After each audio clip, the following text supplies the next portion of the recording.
चलें हम लोग शुरू करते हैं। पहले हमारा टॉपिक है सेल फिजियोलॉजी, चैप्टर नंबर 2 है रफ़ीउल्लाह में। ठीक है, इसमें हमारे पास पॉइंट नंबर 24 है। इसमें आता है which of the following organelles contains ऑक्सीडेजेस।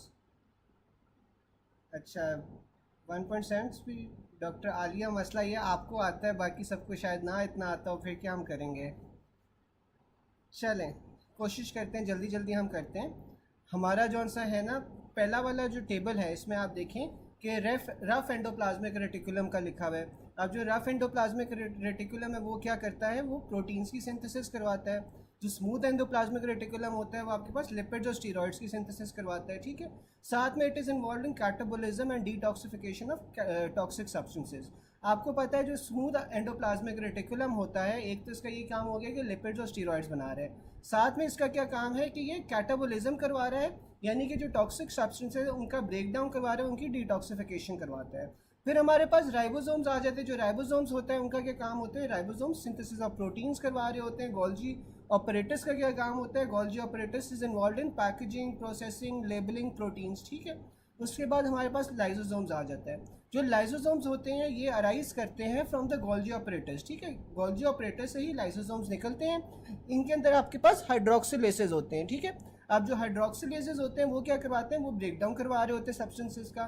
फिर यूट्रस ब्रेस्ट जौन सा होता है प्रेगनेंसी में, प्रेगनेंसी के बाद किस तरह रिग्रेस करते हैं, वो आपके पास लाइसोसोम से ही रिग्रेस करते हैं। ठीक है, आपको पता है प्रेगनेंसी में आपके पास यूट्रस और ब्रेस्ट की इन्लार्जमेंट हो जाती है, प्रेगनेंसी के बाद ये रिग्रेस कर जाते हैं, रिग्रेस लाइसोसोम से करते हैं, और लाइसोसोम जौन से होते हैं वो गोल्जी ऑपरेटर से बने होते हैं।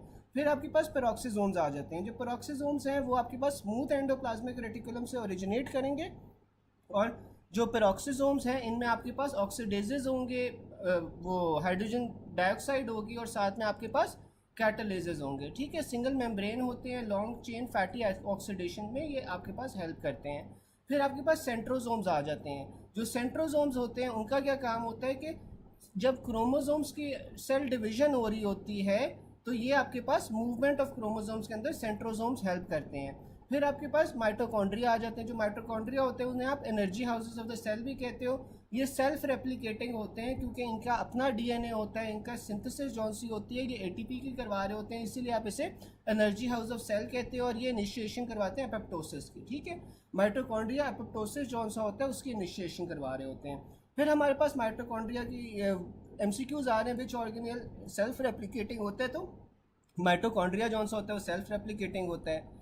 How increase number of mitochondria occurs, तो सेल्फ रेप्लिकेशन से उसका नंबर जौन सा वो इंक्रीज हो रहा होता है। एंटी कार्डियोलिपिन एंटीबॉडी आपके पास माइटोकॉन्ड्रियल मेम्ब्रेन के अंदर प्रेजेंट होती है। Protein proton gradient occurs in mitochondria. Increase mitochondria is present in which of the following, तो जो सिलिएटेड मसल्स होते हैं ना उनके अंदर आपके पास इंक्रीज अमाउंट ऑफ माइटोकॉन्ड्रिया होते हैं, इसीलिए आपके पास जो सिलिया होते हैं उन क्योंकि उन्हें एनर्जी ज़्यादा चाहिए होती है। ठीक है, वो कॉन्स्टेंटली जौन सा है वो मूवमेंट करवा रहे होते हैं, तो इसलिए उन्हें माइटोकॉन्ड्रिया ज़्यादा चाहिए होते हैं। ठीक है, increase number of mitochondria are present in apical layer of the cells, जो सीलिया में होती है। ठीक है, सीलिया के एपिकल लेयर में आपके पास इंक्रीज नंबर ऑफ माइटोकॉन्ड्रिया होती है क्योंकि यहाँ पे एनर्जी की रिक्वायरमेंट ज़्यादा होती है। In addition to nucleus DNA is also present in the mitochondria. ठीक है, इसीलिए ये सेल्फ रेप्लिकेटिंग होते हैं क्योंकि इनमें अपना डीएनए होता है। फिर हमारे पास राइबोसोम्स आ जाते हैं। Molecule of ribosomal RNA is synthesised in the nucleolus. Nucleolus के अंदर आपके पास जो राइबोसोमल आरएनए है वो प्रेजेंट होता है। राइबोसोमल आरएनए का मेजर कॉन्स्टिट्यूएंट न्यूक्लियोलस के होते हैं। Polychromasia and erythropoiesis is due to HB ribosomes. ठीक है, जो आपके पास एचबी राइबोसोम्स होते हैं उनके अंदर आपके पास पोलीक्रोमेजिया हो रहा होता है, erythropoiesis. In protein synthesis cells basophilia is due to ribosome. तो ये जो आपके पास प्रोटीन सिंथेसाइजिंग होती है इसमें बेजोफिलिया राइबोसोम्स की वजह से होता है, क्योंकि जो राइबोसोम्स है वो बेजोफिलिक स्ट्रेन होते हैं। ठीक है, basophilia of cell is due to ribosomes. आपको पता है कि जो सेल्स होते हैं अगर उनमें बेजोफिलिया वाला पर्पल कलर के हो रहे हैं तो वो राइबोसोम्स की वजह से होते हैं, more than rough endoplasmic reticulum. A cell gets stained basophilic due to ribosomes. A slide of parotid gland showing acini with dark red purple cells. The most likely cell organelle responsible for cytoplasmic basophilia आपके पास rough endoplasm वो reticulum है, लेकिन इसमें आपने ribosomes को prefer करना है। फिर आपके पास एंडोप्लाज्मिक रेटिकुलम आ जाता है। Nuclear membrane is continuous with rough endoplasmic reticulum, which organelle is continuous with the nuclear membrane. तो आपके पास रफ एंडोप्लाज्मिक रेटिकुलम होता है जो न्यूक्लियर मेम्ब्रेन के साथ कंटिन्यूस होता है। प्रोटीन सिंथेसिस आपके पास रफ एंडोप्लाज्मिक रेटिकुलम में हो रही होती है। जो निसल बॉडीज़ है वो आपके पास रफ एंडोप्लाज्मिक रेटिकुलम के अंदर प्रेजेंट होती हैं, जबकि आपके पास एक्सोन हाइलक के अंदर एब्सेंट होती हैं। फिर हमारे पास लाइसोसोम्स आ जाते हैं। आफ्टर डिलीवरी आपको पता है जो ब्रेस्ट और यूट्रस की रिग्रेशन होती है वो लाइसोसोम से हो रही होती है। और लाइसोसोम्स के अंदर कौन से एंजाइम्स होते हैं, चैट बॉक्स में मुझे बता सकते हैं कि लाइसोसोम्स में एंजाइम्स कौन से होंगे। फिर आ रहा है after pregnancy and parturition uterus size reduce by lysosomes. फिर आ रहा है ट्रू रिगार्डिंग लाइसोसोम्स क्या होता है कि इनमें हाइड्रोलिटिक एंजाइम्स होते हैं। ट्रू रिगार्डिंग लाइसोसोम्स हाइड्रोलेज होता है। On H&E staining a student sees halo structures around the nucleus. तो H&E स्टेनिंग के अंदर आपको हेलो स्ट्रक्चर्स मिल रहे हैं अराउंड द न्यूक्लियस, तो ये आपके पास लाइसोसोम्स होंगे। बिल्कुल हाइड्रोलेजेस होते हैं विच आर हाइड्रोलिटिक एंजाइम्स। फिर आ रहा है child presents with blindness and mental retardation on histology is lysosome shows a deficiency of hexosaminidase A. ठीक है, तो हेक्सोमाइनिडेज ए की डिफिशिएंसी है, साथ में मेंटल रिटार्डेशन है, ब्लाइंडनेस है, तो इसमें टे साक्स डिजीज़ होती है। टे साक्स डिजीज़ कौन सी होती है, वो हेक्सोमाइनिडेज ए की डिफिशिएंसी की वजह से होती है। टे साक्स disease of lysosomes which enzyme deficiency cause Pompe's disease. तो जो पॉम्पीज डिजीज़ होती है वो आपके पास लाइसोसोमल अल्फा ग्लूकोसाइडेज एंजाइम की वजह से होती है। Type of endocytosis the occurs in lysosomes, तो लाइसोसोम्स के अंदर आपके पास फेगोसाइटोसिस हो रहा होता है। Primary lysosomes are membrane bound intercellular organelles that contain acid phosphatase. फिर आपके पास आ जाता है पेरोक्सिसोम्स। जो पेरोक्सिसोम्स हैं very large fatty acids are catalysed by peroxisomes. ठीक है, अल्कोहल डिटॉक्सिफिकेशन भी आपके पास पेरोक्सिसोम से हो रही होती है। अच्छा, मुझे कोई बता सकता है चैट बॉक्स में कि जो पेरोक्सिसोम होते हैं वो कहाँ से डिराइव होते हैं, पेरोक्सिसोम बन कहाँ से रहे होते हैं।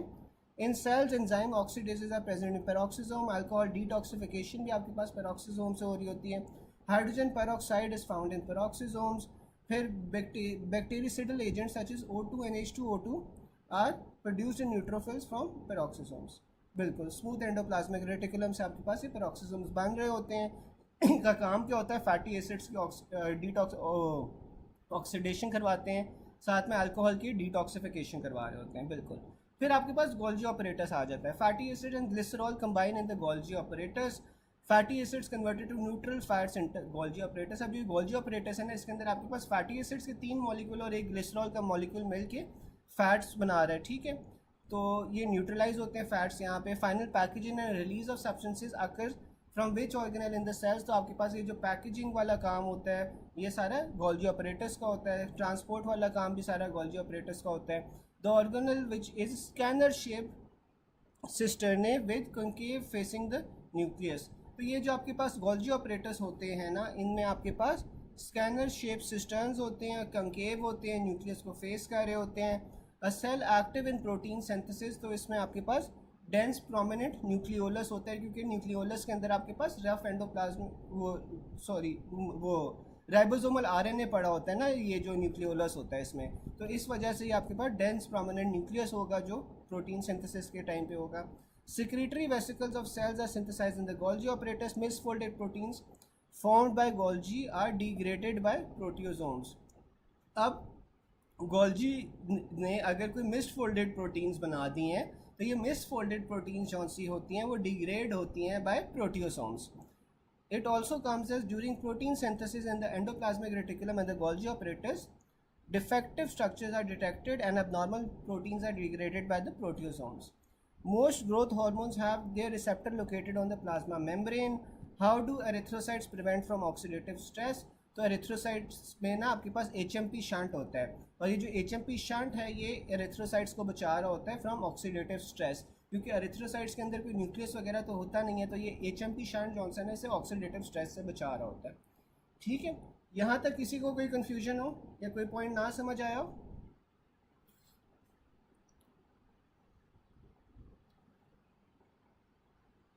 अच्छा, फिर आपके पास आ जाता है first observable sign of irreversible cell injury. तो जो पहला ऑब्जर्वेबल साइन होता है इरिवर्सिबल सेल इंजरी का, वो आपके पास क्या होता है, जो साइटोप्लाज्म होता है इसमें कंट्रैक्शन होती है, और कंट्रैक्शन बैंड्स आपको मिलते हैं साइटोप्लाज्म के अंदर। तो जो इरिवर्सिबल इंजरी होती है, इरिवर्सिबल इंजरी कार्डियक सेल्स में आपके पास क्या होगा, आपको कंट्रैक्शन बैंड्स मिलेंगे in the cytoplasm. Also remember first observable sign of irreversible cell injury. Cardiac cells क्या होती है, कंट्रैक्शन बैंड्स आ जाती हैं साइटोप्लाज्म के अंदर। Signs of reversible cell injuries, reversible cell injury में आपके पास क्या क्या चीज़ें होती हैं, सेलुलर स्वेलिंग होती है, एंडोप्लाज्मिक रेटिकुलम की स्वेलिंग होती है और साथ में माइलिन फिगर्स मिलते हैं। रिवर्सिबल सेल इंजरी में क्या क्या मिलेंगे, सेल स्वेल कर जाएगा, एंडोप्लाज्मिक रेटिकुलम की भी स्वेलिंग होगी और माइलिन फाइबर्स मिलेंगे। फिर आपके पास आ जाते हैं इरिवर्सिबल सेल इंजरी। अब इरिवर्सिबल सेल इंजरी में भी जो आपको पहला साइन मिलता है कार्डियक सेल्स में आपको पहला साइन क्या मिलता है, कॉन्ट्रैक्शन बैंड्स मिलेंगे साइटोप्लाज्म के अंदर। जबकि वैसे अगर जनरली आप इरिवर्सिबल इंजरी की बात करो तो इसमें आपको कैरियोलाइसिस मिलता है, कैरियोहेक्सिस मिलता है, पिक्नोसिस मिलता है, नेक्रोसिस मिलता है और एपोप्टोसिस मिलते हैं। ठीक है, एपोप्टोसिस ऑटोफेगी ऑफ सेल, तो ये सारी चीज़ें आपको इरिवर्सिबल सेल इंजरी में मिलती हैं। Every time the test with different option, just clear your concepts. फिर इसमें आपके पास इरिवर्सिबल सेल इंजरी आ जाती है। इरिवर्सिबल सेल इंजरी में आपके पास क्या हो रहा है, ऑटोफेगी हो रही है सेल की, यानी कि एपोप्टोसिस होती है, एमआई हुआ है, एंजियोग्राफी में आपको 80% आर्टरी 90% आर्टरी जॉन से ब्लॉक मिल रही है। साइंस ऑफ इरिवर्सिबल इंजरीज में क्या होगी, कैरियोहेक्सिस होगी। Irreversible damage to the nucleus आपके पास कैरियोलिसिस के तौर पे प्रेजेंट करेगा। Regarding irreversible cell injury most important क्या होता है, rupture of cell membrane and release of cellular enzymes. तो ये आपके पास इरिवर्सिबल सेल इंजरी में क्या हो रहा होता है कि आपके पास जो सेल मेम्ब्रेन है उसका रप्चर हो रहा होता है और साथ में जो सेलुलर एंजाइम्स हैं उनका रिलीज हो रहा होता है। रिगार्डिंग इरिवर्सिबल सेल इंजरी आपके पास इसमें क्या होता है, मैसिव इन्फ्लक्स ऑफ कैल्शियम हो रहा होता है। The central factor in pathogenesis of irreversible cell injury क्या होता है कि इसमें आपके पास मेम्ब्रेन डैमेज हो रही होती है, सेल्स जो एंजाइम्स होते हैं सेलुलर एंजाइम्स वो आपके पास बाहर की तरफ रिलीज़ हो रहे होते हैं। साथ में जो आपके पास सेलुलर इंजरी होती है इसमें कैल्शियम का मैसिव इन्फ्लक्स भी हो रहा होता है। फिर हमारे पास रिवर्सिबल सेल इंजरीज आ जाती हैं। रिवर्सिबल सेल इंजरी में आपको सेल की स्वेलिंग मिलती है, एंडोप्लाज्मिक रेटिकुलम की स्वेलिंग मिलती है। ठीक है, cell swelling in hypoxic cell injuries due to entry of extracellular water. तो सेल स्वेलिंग होती क्यों है आपके पास, क्योंकि एक्स्ट्रा सेलुलर वाटर जौन सा है वो सेल के अंदर आ जाता है।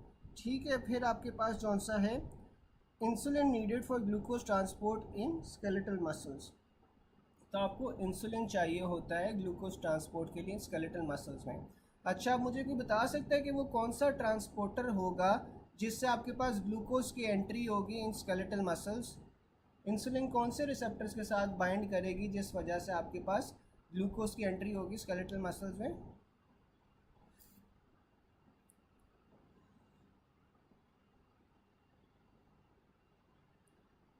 बिल्कुल, GLUT4 रिसेप्टर्स होते हैं।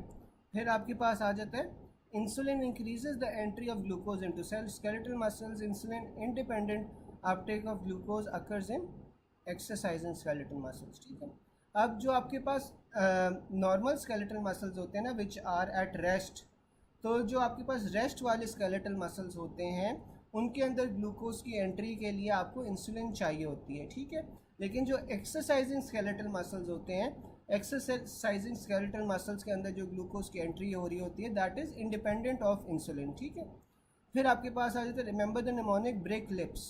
तो ये ब्रेक लिप्स जौन सा होता है ये इंडिकेट करता है इंसुलिन डिपेंडेंट ग्लूकोज अपटेक को।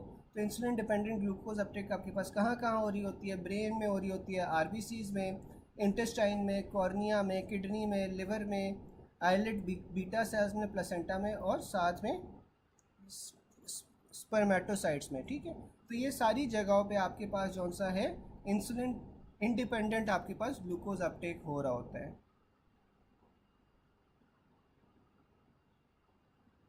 ठीक है, फिर आपके पास remember insulin independent glucose uptake occurs in exercising skeletal muscles greater than brain. जी डॉक्टर अमल, ये है कि जो आपके पास रेस्टिंग स्केलेटल मसल्स होते हैं ना, रेस्टिंग स्केलेटल मसल्स के अंदर आपके पास ग्लूकोज डिपेंडेंट वो इंसुलिन डिपेंडेंट अपटेक होती है ऑफ ग्लूकोज। ठीक है, एक्सरसाइजिंग स्केलेटल मसल जो रेस्ट पे होते हैं उनके अंदर इंसुलिन डिपेंडेंट अपटेक होती है ऑफ ग्लूकोज। जबकि आपके पास जो एक्सरसाइजिंग स्केलेटल मसल्स होते हैं, एक्सरसाइजिंग स्केलेटल मसल्स में आपको इंसुलिन की ज़रूरत नहीं होती ग्लूकोज को मसल के अंदर जाने में, क्योंकि मसल की रिक्वायरमेंट होती है ना कि उसे ग्लूकोज चाहिए होती है, तो इस वजह से इंसुलिन की ज़रूरत नहीं होती। इंसुलिन के बगैर ही आपके पास जौन सा है वो मसल्स के अंदर ग्लूकोज आ रहा होता है। ठीक है, और ये सारे उसने जौन से हैं जो ब्रेक लिप्स वाला निमोनिक है, ये सारी वो जगह हैं जहाँ पे ग्लूकोज की अपटेक होती है विदाउट इंसुलिन, उससे उन्हें इंसुलिन की ज़रूरत नहीं होती ग्लूकोज की अपटेक करने के लिए। और अगर ये आ जाए कि इंसुलिन इंडिपेंडेंट ग्लूकोज अपटेक कहाँ पे हो रही है, तो उसमें हमने एक्सरसाइजिंग स्केलेटल मसल्स को प्रेफर करना है ओवर द ब्रेन। ठीक है। फिर आपके पास आ जाता है similarity between cardiac and skeletal muscles is transverse striations. तो अब उसने कंपैरिजन दिया हुआ है स्केलेटल मसल्स का, कार्डियक मसल्स का और स्मूथ मसल्स का। ठीक है। अब उस स्केलेटल मसल्स में क्या होता है, स्केलेटल मसल्स भी आपके पास स्टायरेटेड होते हैं, कार्डियक मसल्स भी स्टायरेटेड होते हैं। ठीक है। अब ये जो स्टायरेशंस है ना, ये आपके पास मायोसाइट्स को डिफाइन करती है कि यहाँ पे आपके पास एक मायोसाइट खत्म हो गया, दूसरा शुरू हो रहा है। तो जो आपके पास स्केलेटल मसल्स और कार्डियक मसल्स हैं, इन दोनों के अंदर स्टायरेशंस प्रेजेंट होंगी, जबकि जो स्मूथ मसल्स हैं ना, स्मूथ मसल्स आपके पास नॉन स्टायरेटेड होते हैं। अब वॉलेंट्री आपको पता है कि हाली स्केलेटल मसल्स होते हैं, ना तो कार्डियक मसल्स वॉलेंट्री होते हैं, ना स्मूथ मसल्स वॉलेंट्री होते हैं। फिर जो इंटरकलेटेड डिस्क है, ये आपके पास एक स्पेसिफिक या करेक्टरिस्टिक फीचर होता है ऑफ कार्डियक मसल्स। बाकी स्केलेटल में और स्मूथ मसल्स के अंदर आपके पास इंटरकलेटेड डिस्क नहीं प्रेजेंट होती। अब जो कॉन्ट्रैक्शंस है ना, वो स्केलेटल मसल्स में बहुत रैपिड हो रही होती हैं, जो कार्डियक मसल्स हैं उनमें स्केलेटल मसल से कम होती हैं, और जो स्मूथ मसल्स हैं उनमें स्लो कॉन्ट्रैक्शंस हो रही होती हैं। जो स्केलेटल मसल्स होते हैं वो आपके पास मल्टी न्यूक्लिएटेड होते हैं, कार्डियक मसल्स यूनी न्यूक्लिएटेड होते हैं, और जो स्मूथ मसल्स हैं वो भी आपके पास यूनी न्यूक्लिएटेड होते हैं। फिर स्केलेटल मसल्स में आपके पास ट्रोपोनिन सी होता है, so forms calcium troponin C complex. जो आपके पास कार्डियक मसल्स हैं, इनमें भी आपके पास कैल्शियम ट्रोपोनिन सी कॉम्प्लेक्स बनता है। और जो स्मूथ मसल होते हैं, इसके अंदर आपके पास ट्रोपोनिन नहीं होती, उसके बजाय यहाँ पे आपके पास कैलमोडुलिन होती है। तो स्मूथ मसल्स के अंदर आपके पास कैल्शियम कैलमोडुलिन कॉम्प्लेक्स बन रहा होता है। ठीक है। फिर आपके पास टी ट्यूब्यूल्स, जौन से टी ट्यूब्यूल्स आपके पास स्केलेटल मसल्स में भी होंगे, कार्डियक मसल्स में भी होंगे, जबकि जो स्मूथ मसल्स हैं इनके अंदर आपके पास टी ट्यूब्यूल्स नहीं होते। फिर आपके पास जो स्केलेटल और कार्डियक मसल्स है ना, इनमें एक्टिन मायोसिन फॉर्म सार्कोमेयर्स। सही है। तो यहाँ पे आपके पास सार्कोमेयर्स बन रहे होते हैं, जिस वजह से इनकी आपको जो अपीयरेंस मिलती है वो स्टायरेटेड मिलती है। लेकिन स्मूथ मसल्स में क्या होता है कि ये जो एक्टिन मायोसिन होते हैं सार्कोमेयर्स के अंदर नहीं ऑर्गेनाइज हुए होते, ये होमोजेनस अपीयर करते हैं, इसीलिए ये आपके पास नॉन स्टायरेटेड होते हैं। फिर ठीक है। फिर आपके पास आ जाता है regarding skeletal muscle which is correct. तो जो स्केलेटल मसल्स हैं वो आपके पास सोमैटिक नर्वस सिस्टम से इनर्वेट हो रहे होते हैं। ठीक है। आपको पता है दो तरह के नर्वस सिस्टम होते हैं, एक ऑटोनॉमिक होता है, एक सोमैटिक होता है। तो ऑटोनॉमिक से तो आपके पास स्मूथ मसल्स और कार्डिक मसल्स हो रहे होते हैं, जबकि आपके पास जो स्केलेटल मसल्स हैं वो सोमैटिक नर्वस सिस्टम से इनर्वेट हो रहे होते हैं। Regarding skeletal muscle belly is fleshy all along its length. Regarding smooth muscle which is true, तो आपके पास जो स्मूथ मसल्स होते हैं इनमें सस्टेन्ड और स्लो कंट्रैक्शंस हो रही होती हैं। कार्डियक और स्केलेटल मसल दोनों के अंदर ट्रांसवर्स टायरेशंस होती हैं। उसके अलावा दोनों के अंदर टी ट्यूब्यूल्स भी होते हैं, और दोनों के अंदर आपके पास एक्टिन मायोसिन सार्कोमेयर्स भी बन रहे होते हैं। फिर आपके पास आ जाता है it also comes with different options. तो दोनों के अंदर टी ट्यूब्यूल्स भी प्रेजेंट है कार्डियक और स्केलेटल मसल्स में। The major difference between cardiac and smooth muscles is nature of contractile proteins. तो आपको पता है जो आपके पास कार्डियक मसल्स होते हैं, एक सेकेंड, जो आपके पास कार्डियक मसल्स होते हैं इनके अंदर आपके पास क्या बन रहा होता है, कैल्शियम ट्रोपोनिन सी कॉम्प्लेक्स बन रहा होता है, जबकि आपके पास जो स्मूथ मसल्स हैं इनमें आपके पास कैल्शियम कैलमोडुलिन कॉम्प्लेक्स बन रहा होता है। Upon stimulation of skeletal muscle, calcium is immediately made available by binding to troponin C. Protein important for skeletal muscle contraction but not for smooth muscle, तो आपके पास में ट्रोपोनिन होता है, क्योंकि आपके पास जो स्मूथ मसल्स होते हैं उसमें आपके पास कैलमोडुलिन होता है। As compared to skeletal muscle, feature specific for cardiac muscle is कि जो कार्डियक मसल्स होते हैं टेटनाइज नहीं हो रहे होते हैं। Regarding smooth muscle which is true, तो आपके पास इसमें सस्टेन्ड और स्लो कंट्रैक्शंस होती हैं। रिगार्डिंग स्केलेटल मसल में आपके पास मल्टीपल न्यूक्लियाई होते हैं। रिगार्डिंग स्मूथ मसल आपके पास स्मूथ मसल्स मोनोन्यूक्लिएटेड होती हैं। पेरिसाइड्स आपके पास जो से होते हैं वो सपोर्टिंग सेल्स होते हैं ब्लड वेसल्स के। फिर आपके पास आ जाते हैं the slow waves in interstitial small intestine smooth muscles are oscillating resting membrane potential. तो आपके पास ये जो पेरिस्टालसिस हो रहा होता है ये slow waves in small intestine से हो रहा होता है, और ये आपके पास ऑसिलेटिंग रेस्टिंग मेम्ब्रेन पोटेंशियल्स होते हैं इनके। रिगार्डिंग स्मूथ मसल्स इन GIT क्या है, has layer of circular and longitudinal muscles. अब group of students were studying difference between PO2 and PCO2 in different arteries of the body. They found major differences between skeletal muscle, arteriole and venuole. क्योंकि skeletal muscles के अंदर आपके पास maximum energy utilize हो रही है, तो इस और maximum oxygen utilize होती है, तो इस वजह से आपके पास जो ऑक्सीजन की मिकदार है वो आर्टरियोल्स में जौन सा है वो ज़्यादा होगी, और जो वीनस ब्लड है उसमें CO2 की जो क्वांटिटी है वो ज़्यादा होती है। फिर आपके पास आ जाता है which organ has 3 layers of smooth muscles. तो आपके पास वो फंडस ऑफ स्टमक होता है जिसमें 3 लेयर्स होती हैं स्मूथ मसल्स की। The metabolic response to skeletal muscle and trauma is increase proteolysis. Skeletal muscle attach to bone via tendon. ठीक है, तो जो स्केलेटल मसल्स होते हैं वो बोन्स के साथ अटैच होते हैं टेंडन्स के थ्रू। यार यहाँ तक किसी को कोई पॉइंट ना समझ आया हो?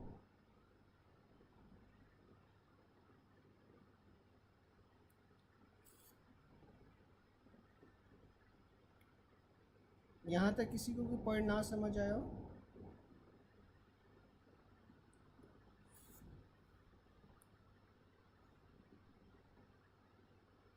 फिर आपके पास आ जाता है which of the following is least affected by blood loss.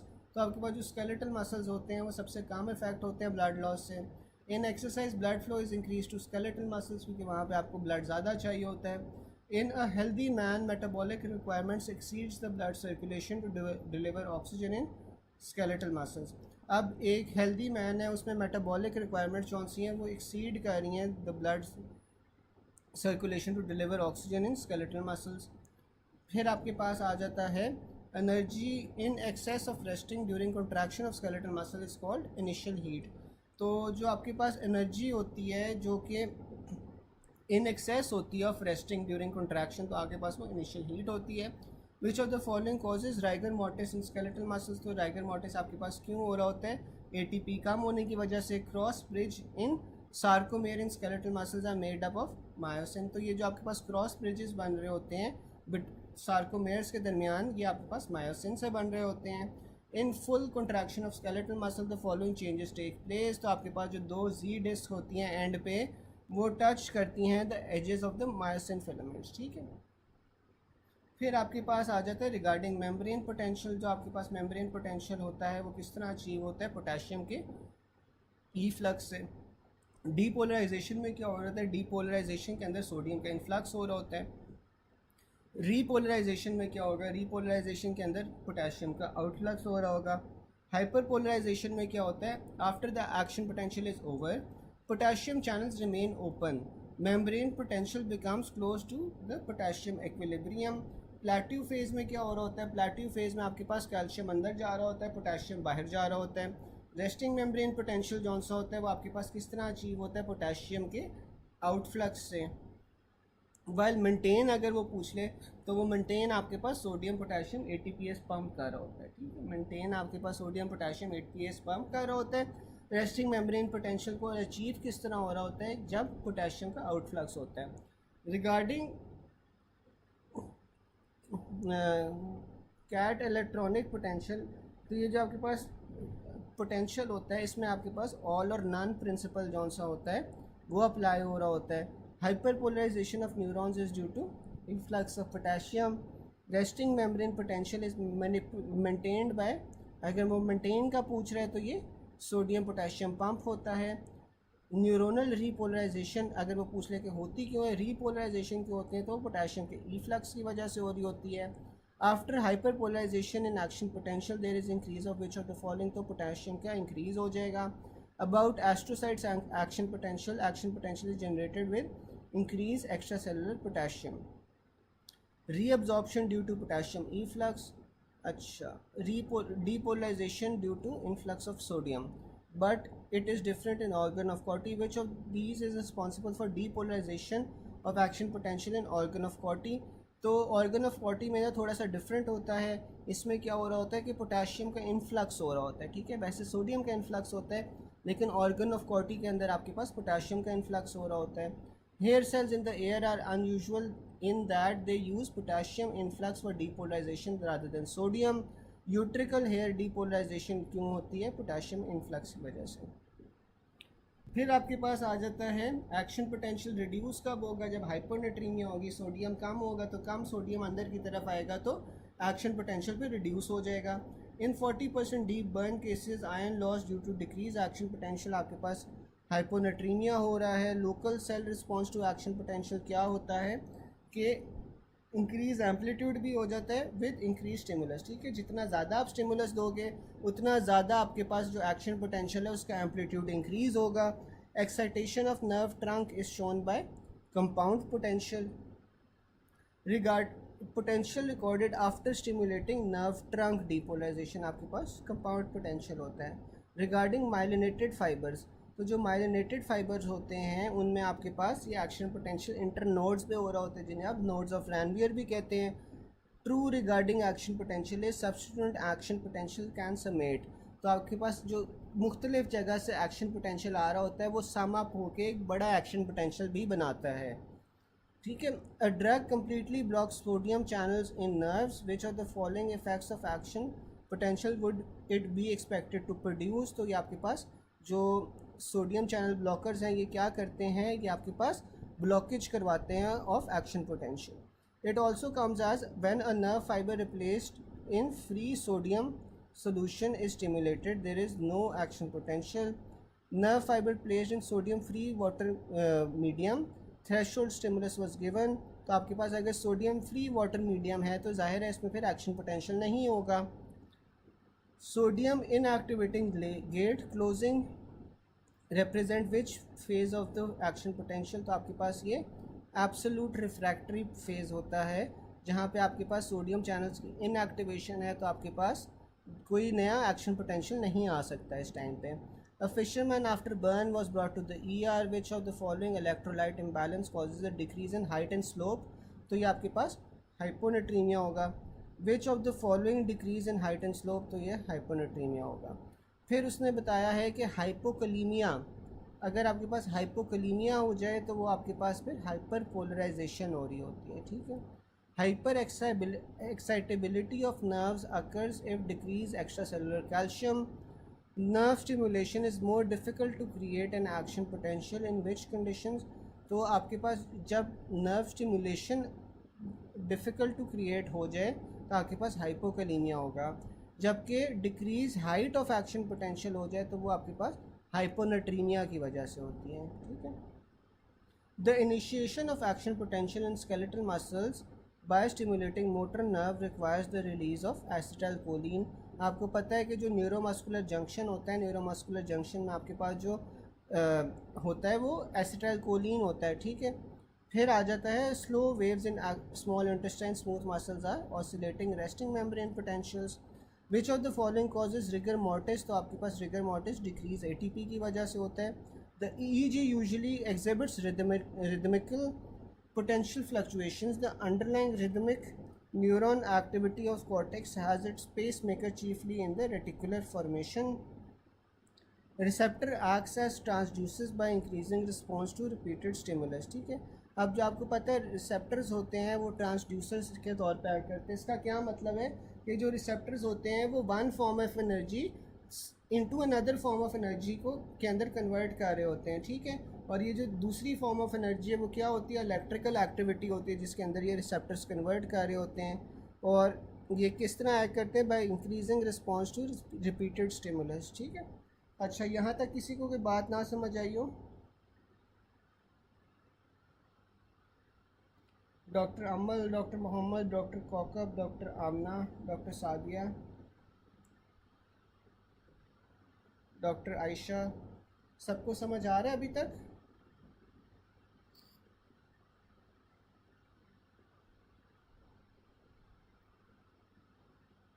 चलें, फिर आपके पास आ जाता है action potential slow depolarization in SA node is caused by sodium influx. तो अब उसने ना हमें बताया हुआ है कि एक्शन पोटेंशियल वेंट्रिकल, एट्रिया और परकंजियल सिस्टम में आपके पास किस तरह होता है। इसमें सबसे पहले आपके पास आता है फेज़ ज़ीरो। फेज़ ज़ीरो में आपके पास क्या होता है कि वोल्टेज गेटेड सोडियम चैनल्स खुल रहे होते हैं, ठीक है। फेज़ ज़ीरो में क्या हो रहा है, वोल्टेज गेटेड सोडियम चैनल्स खुल रहे हैं। फिर आपके पास फेज़ वन आ जाती है। Phase one is initial repolarisation. अब जो रीपोलराइजेशन है इसमें आपके पास क्या होगा, जो सोडियम गेटेड वोल्टेज चैनल्स हैं ना उनकी इनएक्टिवेशन हो जाएगी, और जो आपके पास पोटेशियम गेटेड वोल्टेज चैनल्स हैं वो खुलना शुरू हो जाएंगे। फिर आपके पास फ़ेज़ 2 आता है। अब जो फ़ेज़ 2 है ना, इसमें आपके पास क्या हो रहा है, प्लेट्यू बनता है ऑफ एक्शन पोटेंशियल। अब प्लेट्यू आप लोगों को पता है कि किस तरह बन रहा होता है, कैल्शियम का इनफ्लक्स होता है और पोटेशियम का आउटफ्लक्स होता है। फिर आपके पास आ जाता है phase 4 which is the resting membrane potential. Is the period during which inward and outward currents are equal and the membrane potential approaches the potassium equilibrium potential. ठीक है, तो फ़ेज़ 4 के अंदर आपके पास क्या हो रहा है, जो बेस लाइन थी ना, बेस लाइन के ऊपर चला गया है, इसलिए यहाँ पे इनवर्ड और आउटवर्ड करंट्स जो से हैं वो इक्वल हैं and the membrane potential approaches the potassium का जो इक्विलिब्रियम होता है। फिर आपके पास पेस मेकर एक्शन पोटेंशियल आ जाता है। अब जो पेस मेकर एक्शन पोटेंशियल है इसमें फ़र्क होता है than the action potential in ventricle atria वगैरह। इसमें जो होता है ना, आपके पास फ़ेज़ 0 में अपस्ट्रोक हो रहा होता है, और इसके अपस्ट्रोक के अंदर आपके पास क्या होता है, कैल्शियम चैनल्स की ओपनिंग होती है और fast voltage gated sodium channels are permanently inactivated because of less negative resting potential of these cells. ठीक है, तो जो आपके पास फ़ेज़ 0 होती है पेस मेकर के एक्शन पोटेंशियल की, इसमें अपस्ट्रोक हो रहा होता है कैल्शियम के इन्फ्लक्स की वजह से। ठीक है, यहाँ पे आपके पास जो सोडियम चैनल्स हैं वो अभी बंद होते हैं। फिर आपके पास इसमें फ़ेज़ 1 और 2 नहीं आता, डायरेक्ट फ़ेज़ 3 आ जाता है। अब जो फ़ेज़ 3 है ना, फ़ेज़ 3 के अंदर आपके पास क्या हो रहा है, रीपोलराइजेशन हो रही है। इसमें जो आपके पास कैल्शियम चैनल्स खुले थे ड्यूरिंग द अपस्ट्रोक वो बंद हो जाते हैं। फिर फ़ेज़ 4 स्लो डीपोलराइजेशन होती है, accounts for the pacemaker's activity of the SA node या automaticity is caused by increase in sodium conductance which results in inward sodium current, और इससे आप जो है ना वो फ़नी चैनल्स कहते हैं फिर। ठीक है, तो ये आपके पास ना एक्शन पोटेंशियल होता है इन द पेस मेकर। इसमें सबसे पहले आपके पास फ़ेज़ 0 आ जाते हैं। फ़ेज़ 0 के अंदर आपके पास कैल्शियम आयंस जो हैं उनका इन्फ्लक्स हो रहा होता है। फिर फ़ेज़ 3 आ जाता है। फ़ेज़ 3 के अंदर आपके पास रीपोलराइजेशन होती है जिसमें कैल्शियम चैनल्स की इनएक्टिवेशन होती है, और फिर फ़ेज़ 4 में आपके पास स्लो डीपोलराइजेशन हो रही होती है। इस स्लो डीपोलराइजेशन के अंदर ना आपके पास जो सा है वो सोडियम चैनल्स खुल रहे होते हैं और सोडियम अंदर की तरफ आ रहा होता है, जिसे आप फ़नी चैनल्स भी कहते हो। Regarding plateau phase in this cardiac muscle correct if calcium का इन्फ्लक्स होता है, पोटेशियम का आउटफ्लक्स होता है। Plateau of action potential in cardiac cells is done due to calcium and potassium. Calcium का इन्फ्लक्स हो रहा है, पोटेशियम का आउटफ्लक्स हो रहा है। फिर आपके पास आ जाता है depolarization in action potential of ventricle muscle. तो वेंट्रिकुलर मसल्स में जो डीपोलराइजेशन हो रही थी उसमें सोडियम का इन्फ्लक्स था। फ़ेज़ 4 डीपोलराइजेशन एसए नोड में भी आपके पास सोडियम का इन्फ्लक्स होता है। Heart ventricles decrease due upstroke due to prolong sodium channels opening. फिर cardiac muscles can not be tetanize क्योंकि इनका लंबा रिफ्रैक्टरी पीरियड होता है। Which of the following has the most prominent pre potential, तो आपके पास वो एसए नोड का होता है। ठीक है, अच्छा अब मुझे ये को बता सकते हैं कि जो फ़ेज़ 0 होता है, फ़ेज़ 0 में आपके पास जो डीपोलराइजेशन हो रही होती है इन द पेस मेकर, वो किस आयन की वजह से हो रही होती है, कौन सा आयन अंदर की तरफ आता है, तो उसमें आपके पास फ़ेज़ 0 आता है in the pace maker.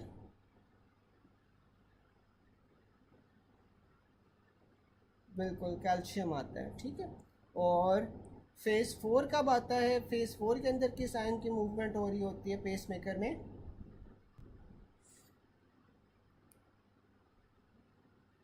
Phase 4 में किसकी मूवमेंट हो रही होती है,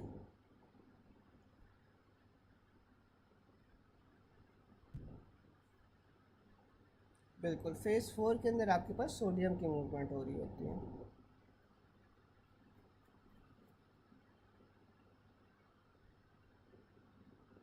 बिल्कुल, इन्हें आप फ़नी चैनल्स भी कहते हैं। फिर आपके पास आ जाता है what cytoskeletal structure connects extra cellular matrix to the intra cellular matrix, तो वो आपके पास इंटरमीडिएट फिलामेंट्स आ जाते हैं। अगर आपके पास cytoskeletal to extra cellular matrix हो तो फिर आपके पास इंटेग्रिन्स होएगा। Cytoskeleton extra cellular membrane to intra cellular membrane, तो आपके पास इंटरमीडिएट फिलामेंट्स होंगे। ठीक है, तो अब ये देखो, जहाँ पे भी तीन चीज़ें आ जाएंगी ना, यहाँ पे इस तरह याद रख लो, जहाँ पे भी तीन चीज़ें आ जाएंगी वहाँ पे आपके पास इंटरमीडिएट फिलामेंट्स आएगा, ठीक है। यहाँ पे आपके पास साइटोस्केलेटल ईसीएम टू आईसीएम आ रहा है, तो यहाँ पे इंटरमीडिएट फिलामेंट्स हैं।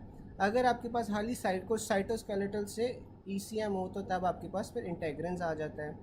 यहाँ पे भी ईसीएम टू आईसीएम आ रहा है तो आपके पास इंटेग्रेंस हैं। सेल टू सेल एडिशन आपके पास किससे हो रही होती है? सेल टू सेल एडिशन आपके पास कैडहेरेंस से हो रही होती है, ठीक है। ये आपके पास इंपॉर्टेंट होते हैं मेटास्टेसिस के अंदर, क्योंकि मेटास्टेसिस के अंदर क्या होता है कि जो सेल टू सेल एडिशन होती है वो लॉस हो जाती है, इस वजह से ये इंपॉर्टेंट होते हैं मेटास्टेसिस में। फिर फर्म एडिशन आपके पास, फर्म एडिशन के लिए क्या आता है? LFA1 is greater than इंटेग्रेंस। जबकि जो ट्रांजिएंट एडिशन होती है, ट्रांजिएंट एडिशन के लिए आपके पास सिलेक्टेंस आ जाती हैं।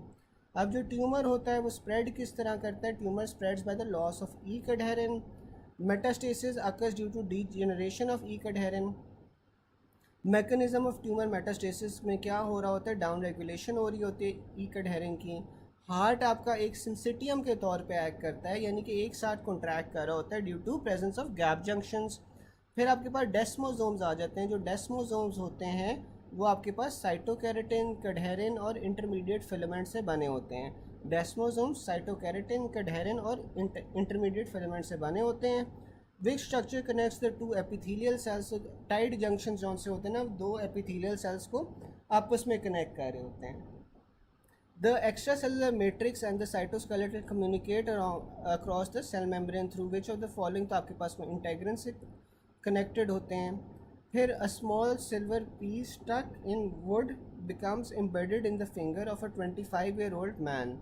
He does not remove it, and over the next 3 days the area around the silver becomes red, swollen and tender. यहाँ पे फिर न्यूट्रोफिल्स माइग्रेट करते हैं to the injured site. Expression of which of the following substances on endothelial cells is most instrumental in promoting the inflammatory reaction? तो ये आपके पास ई सिलेक्टेंस आ जाते हैं, ठीक है। Which molecule helps best in transient adhesion? तो ये आपके पास ट्रांजिएंट एडिशन के लिए सिलेक्टेंस होते हैं। A child with multiple infections was diagnosed with a rare genetic diagnosis where leukocyte adhesion to endothelial cells is deficient. The likely deficiency आपके पास किसकी होगी? LFA1 की होगी, क्योंकि LFA1 है वो फर्म एडिशन करवा रहे होते हैं। सर्कुलेटिंग ल्यूकोसाइट्स इनिशियली टेथर विया सिलेक्टेंस टू द एंडोथीलियम, फिर वो फर्मली एडहेयर करते हैं via B1 and B2 integrins. Up regulates LFA1 and MAC, both of them can bind to endothelial ICAM, ठीक है। फिर आपके पास आ जाता है ग्लूकोज ट्रांसपोर्ट थ्रू प्लेसेंटा। तो जो ग्लूकोज की ट्रांसपोर्ट होती है प्लेसेंटा के थ्रू, वो किस तरह हो रही होती है? ग्लूकोज की ट्रांसपोर्ट प्लेसेंटा के थ्रू फैसिलिटेटेड डिफ्यूजन से हो रही होती है। अब उसने फ़र्क बताया हुआ है कि एक्टिव ट्रांसपोर्ट और पैसिव ट्रांसपोर्ट में क्या क्या फ़र्क होता है। अब जो एक्टिव ट्रांसपोर्ट होगी वो आपके पास होगी movement of substances across cell membrane in combination with carrier proteins against the concentration gradient uphill by the utilization of energy called active transport, ठीक है।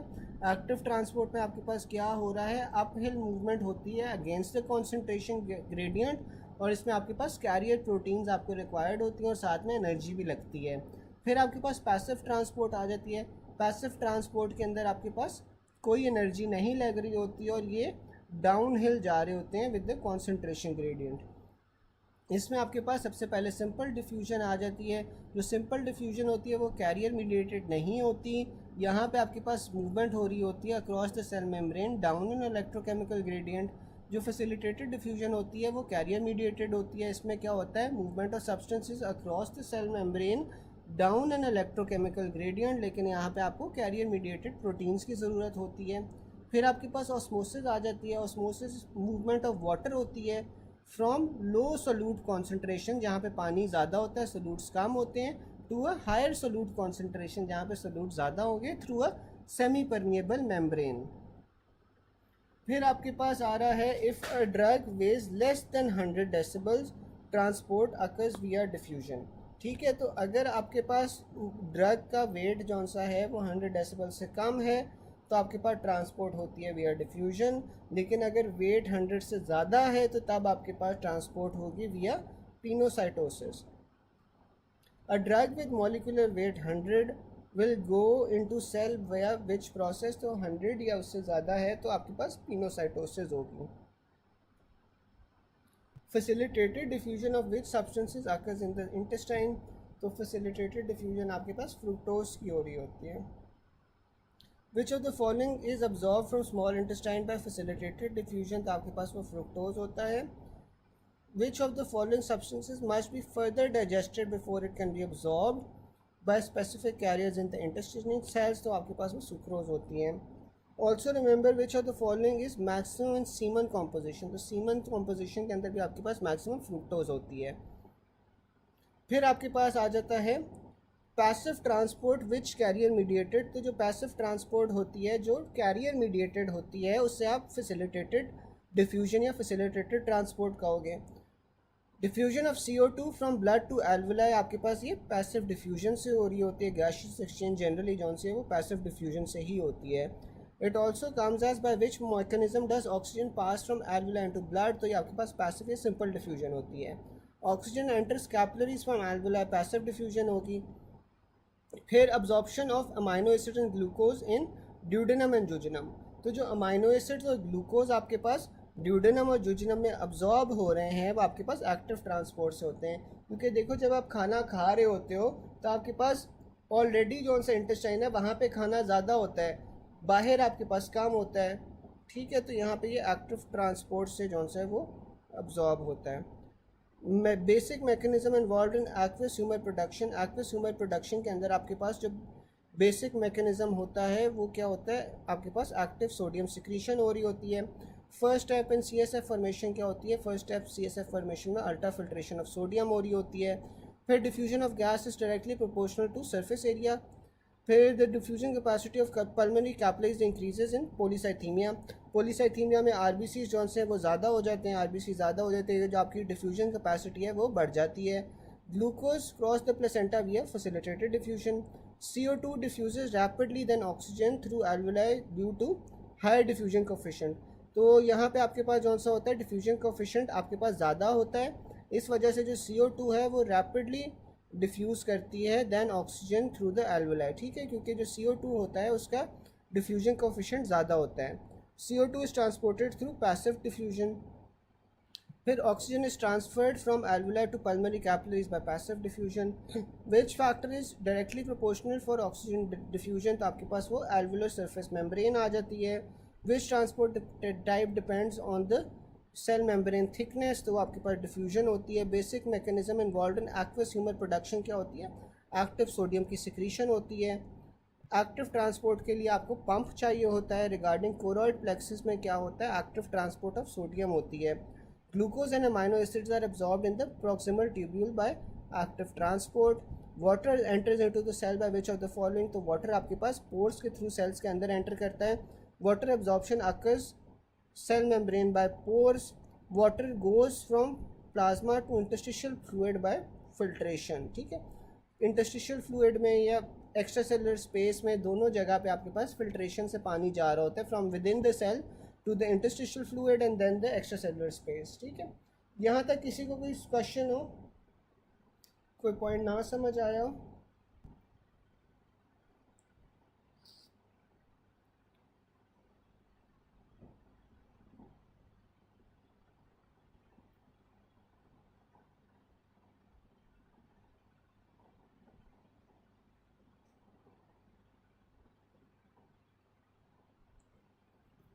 चलें, फिर आपके पास ना परमानेंट सेल्स आ जाते हैं। जो परमानेंट सेल्स होते हैं वो क्या होते हैं कि वो डिवाइड नहीं कर पाते इवन आफ्टर इंजरी, ठीक है। तो जो परमानेंट सेल्स हैं इनमें एग्जांपल्स आपके पास आ जाती हैं न्यूरॉन्स की, स्केलेटल मसल्स की, कार्डियक मसल्स की और RBCs की। फिर आपके पास लेबाइल सेल्स आ जाते हैं। जो लेबाइल सेल्स होते हैं ना ये कंटिन्यूसली डिवाइडिंग होते हैं as a part of the normal homeostatic function most affected by chemotherapy. तो ये जो आपके पास लेबाइल सेल्स होते हैं सबसे ज़्यादा कीमोथेरेपी में इफेक्ट होते हैं और ये एज कंटिन्यूसली डिवाइड कर रहे होते हैं, ठीक है। इसमें आपके पास बोन मैरो आ जाता है, गट की एपिथेलियम आ जाती है, हेयर आ जाती है, स्किन फॉलिकल्स और जर्म सेल्स आ जाते हैं।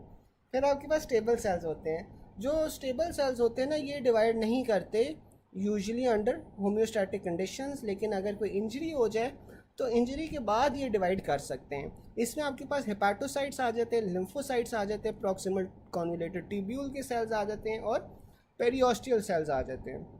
और परमानेंट सेल्स जो होते हैं वो डिवाइड नहीं करते। इसमें neurons, skeletal muscles, cardiac muscles और आरबीसीज आ जाते हैं। The replacement of dead cells can not occur by regeneration, आपके पास परमानेंट सेल्स में होगा। Permanent cells are found in myocardial sales.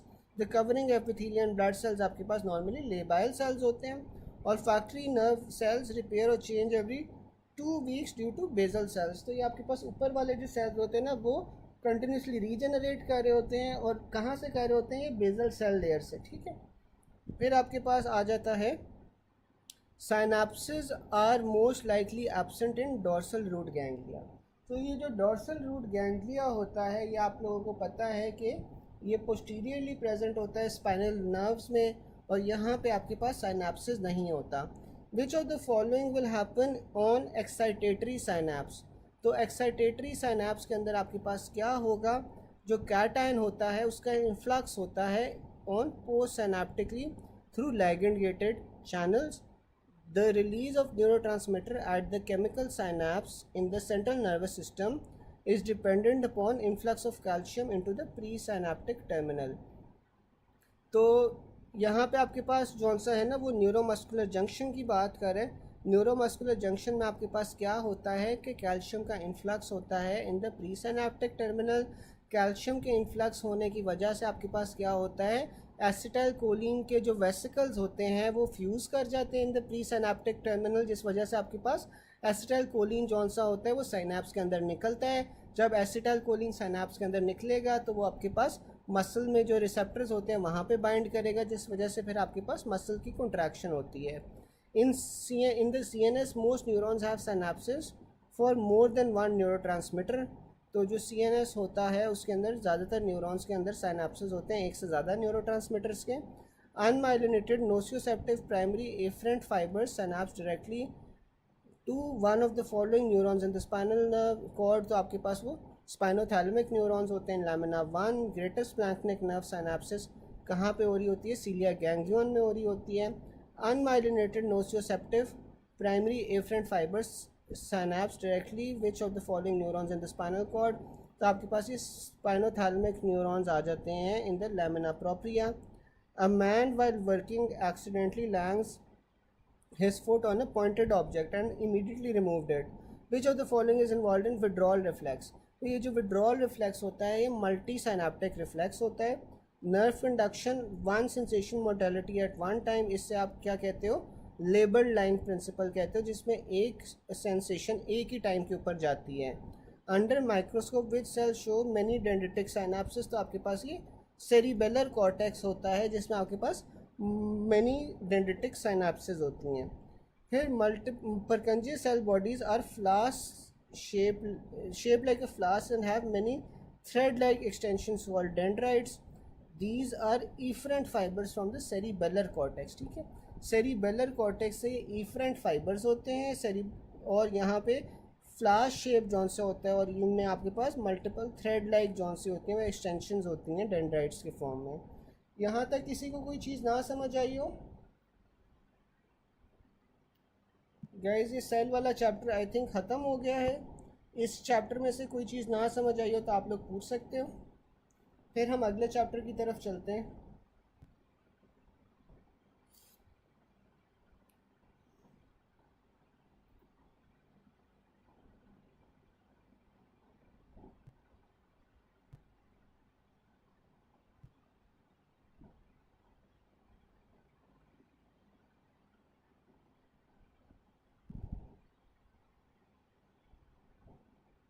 चलें,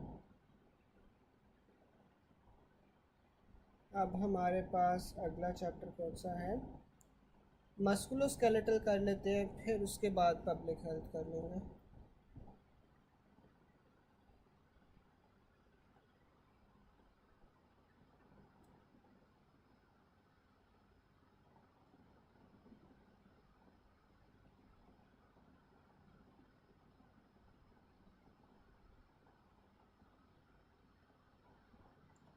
चलें 8:10 पे शुरू कर लेते, 2 मिनट का आप ब्रेक ले लो बेशक, 8:10 पे शुरू कर लेते हैं।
चले हम लोग शुरू कर रहे हैं मस्कुलोस्केलेटल सिस्टम अब। ठीक है, इसमें हमारे पास है पॉइंट नंबर 298। सबसे पहले वो कह रहा है कि patient with bone pains having normal calcium increase alkaline phosphate is most likely suffering from Paget's disease. अब जो आपके पास पेजेट्स डिजीज़ होती है ना, पेजेट्स डिजीज़ के अंदर आपके पास हाल ही जौन सा है वो ALP के लेवल्स जौन से होते हैं वो इंक्रीज़ हो रहे होते हैं। अब ऑस्टियोपोरोसिस आ जाते हैं सबसे पहले। अब ऑस्टियोपोरोसिस में क्या होता है, failure of normal bone reabsorption due to defective osteoclast. ठीक है, ऑस्टियोपोरोसिस में क्या हो रहा है कि जो आपके पास ऑस्टियोक्लास्ट है ना वो डिफेक्टिव है, जिस वजह से बोन की रीअब्जॉर्प्शन नहीं हो रही, तो आपको जो बोन है वो थिकेंड मिलेगी और डेंस मिलेगी, which is more prone to fractures. फिर आपके पास रिकेट्स आ जाता है। जो रिकेट्स होती है वो विटामिन डी की डिफिशिएंसी होती है बच्चों के अंदर। फिर आपके पास ऑस्टियोमलेशिया आ जाती है। जो ऑस्टियोमलेशिया होती है वो विटामिन डी की डिफिशिएंसी होती है एडल्ट्स के अंदर। फिर आपके पास ऑस्टियोपोरोसिस आ जाता है। अब जो ऑस्टियोपोरोसिस है इसमें क्या होता है, characterise by decrease in bone mass या bone density, normal bone mineralization and lab values में आपको जौन सा है वो ऑस्टियोपोरोसिस में क्या मिलेगा, ऑस्टियोपोरोसिस में आपको जो सीरम कैल्शियम और सीरम फॉस्फेट लेवल्स होंगे वो नॉर्मल मिलेंगे। इसमें आपके पास बोन की जौन सी है वो मैस और बोन की डेंसिटी जौन सी होती है ना वो आपके पास कम होती है। जो बोन मिनरलाइजेशन है वो नॉर्मल होगी और कैल्शियम और फॉस्फेट लेवल्स भी आपके पास नॉर्मल होंगे। अब ये आपके पास जौन सा है टेबल आ रहा है, टेबल के अंदर हमारे पास सबसे पहले ऑस्टियोपोरोसिस आ जाता है। अब जो ऑस्टियोपोरोसिस है इसमें हमने क्या पढ़ा था कि जो बोन का मास और बोन की डेंसिटी है वो कम हो रही है, लेकिन calcium phosphate ALP PTH levels affected नहीं है। फिर ऑस्टियोपेट्रोसिस आ जाता है। ऑस्टियोपेट्रोसिस में आपके पास क्या था कि आपके पास जो ऑस्टियोक्लास्ट हैं वो डिफेक्टिव हो रहे थे, ऑस्टियोक्लास्ट की डिफेक्टिवनेस की वजह से आपके पास थिक या डेंस बोन हो रही थी which was more prone to fractures. अब इसमें भी जो ऑस्टियोपेट्रोसिस है ना इसमें आपको कैल्शियम लेवल्स नॉर्मल या कम मिलेंगे, लेकिन बाकी सारी चीज़ें आपको नॉर्मल मिलेंगी। फिर पेजेट्स डिजीज़ ऑफ बोन आ जाती है। अब जो पेजेट्स डिजीज़ ऑफ बोन है उसके अंदर आपको हाली अल्कलाइन फॉस्फेट के लेवल जौन से वो इंक्रीज़ मिलेंगे। प्राइमरी हाइपर पैराथायरॉयडिज्म आ जाता है। प्राइमरी हाइपर पैराथायरॉयडिज्म में आपके पास कैल्शियम के लेवल ज़्यादा हैं, फॉस्फेट के लेवल्स कम है, ALP के लेवल ज़्यादा है और पैराथायरॉयड हार्मोन के लेवल्स भी ज़्यादा हैं। ठीक है, प्राइमरी हाइपर पैराथायरॉयडिज्म में क्या हो रहा होता है, पैराथायरॉयड ग्लैंड की ओवर एक्टिवेशन होती है। पैराथायरॉयड ग्लैंड की ओवर एक्टिवेशन होगी तो इसमें आपके पास कैल्शियम लेवल ज़्यादा हो जाएंगे, फॉस्फेट कम हो जाएंगे, ALP और पैराथायरॉयड ज़्यादा हो रहे हैं। जो सेकेंडरी हाइपर पैराथायरॉयडिज्म है ये क्रॉनिक रीनल फेलियर के साथ एसोसिएटेड था। इसमें आपके पास जौन सा है कैल्शियम के लेवल्स कम होते हैं, फॉस्फेट के ज़्यादा होते हैं और साथ में ALP इफेक्टेड नहीं होता, पैराथायरॉयड हार्मोन ज़्यादा होता है क्योंकि पैराथायरॉयड ग्लैंड की हाइपरट्रोफी हो रही होती है। फिर आपके पास ऑस्टियोमलेशिया या रिकेट्स आ जाता है। ये आपके पास विटामिन डी की डिफिशिएंसी की वजह से होते हैं, तो इसमें कैल्शियम लेवल्स भी कम होंगे, फॉस्फेट भी कम होंगे, ALP और पैराथायरॉयड हार्मोन ज़्यादा होंगे कॉम्पनसेट करने के लिए। अच्छा, अगर इनमें से कोई डिजीज़ की, किसी भी डिज़ीज़ की आपने डिटेल समझनी है या नहीं आती तो आप लोग मुझे चैट बॉक्स में बता दो, मैं इसकी पैथोफिजियोलॉजी भी समझा देता हूँ अगर कोई ऐसी डिजीज़ है जिसकी समझ नहीं है। फिर आपके पास आ रहा है a women of 45 years age presented with fracture of neck of femur, उसका कैल्शियम जौन सा होता है वो रेज्ड है। What is the most likely diagnosis, तो ये आपके पास हाइपरपैराथायरॉयडिज्म होगा जिसमें कैल्शियम लेवल्स रेज्ड होते हैं। A 65-year-old patient with low serum calcium, high phosphate, high PTH, तो ये आपके पास chronic renal failure का सिनेरियो है। A 60-year-old complains of pain in upper arm for 6 months, examination unremarkable है except decreased range of motion of arms। Labs के अंदर CBC normal है, sodium potassium levels normal है, कैल्शियम जौन सी है वो कम है, फॉस्फेट आपके पास ज़्यादा है, टोटल प्रोटीन जौन सी है वो नॉर्मल है लेकिन ऑन द लोअर साइड पे एल्बुमिन क्रिएटिनिन उसने दिया हुआ है। तो ये आपके पास पैराथायरॉयड हाइपरप्लेजिया होगा और ये सेकेंडरी आपके पास जौन सा ना हाइपर पैराथायरॉयडिज्म होगा इसमें, ठीक है, जो कि क्रॉनिक रीनल फेलियर की वजह से होता है। Most common cause of multiple fractures in adult आपके पास क्या होता है, ऑस्टियोपोरोसिस होता है। पेशेंट इन लॉन्ग टर्म, चले मैं बताता हूँ। A patient on long-term steroid therapy is most like probably have increased risk of osteoporosis and fractures। फिर आपके पास आ जाता है long term steroid therapy has increase risk of which of the following, तो आपके पास इसमें ऑस्टियोपोरोसिस और फ्रैक्चर्स होंगे। रिकेट्स से आपके पास विटामिन डी डिफिशिएंसी की वजह से होता है, ठीक है। अगला भी यही है, 5-year-old child weighing 10 kg, height 167, Boeing of legs आपके पास आ जाए तो आपने विटामिन डी डिफिशिएंसी या रिकेट्स का सोचना है, ठीक है। अच्छा, अब गैस कोई क्वेश्चन हो यहाँ तक?